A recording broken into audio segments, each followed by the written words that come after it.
তোমাকে একটা বিষয় স্পষ্ট করতে চাই। 10টা নামের বন্ধু থাকার চেয়ে একটা কাজের বন্ধু থাকা অনেক ভালো। জীবনে বন্ধু বান্ধব থাকাটা খুব জরুরি, কিন্তু একগুচ্ছ বন্ধু নিয়ে কি হবে যাদের বিপদে তুমি পাশে থাকতে পারবে না, বা যারা তোমার বিপদে পাশে থাকতে পারবে না।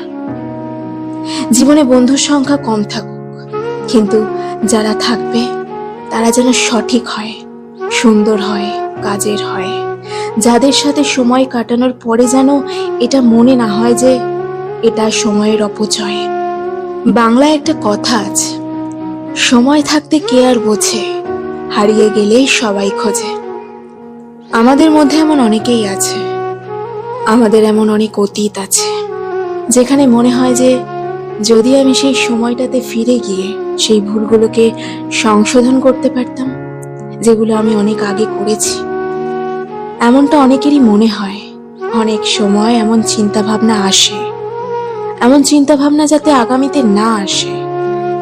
আজকের দিনটাকে সঠিকভাবে ব্যবহার করো। তার জন্য আজকের দিনটাকে এমন ভাবে কাজে লাগাও যেন আগামীতে আফসোস না হয় এটা ভেবে যে কাশ যদি আমি সেই সময় একটু ফিরে যেতে পারতাম, কাশ আমি সেই সময়ে একটু ফিরে যেতে পারতাম। আর বিশ্বাস করো, তোমার জীবনটা সুন্দর হওয়াটা প্রয়োজন। তুমি তো নিজেও জানো এই পৃথিবী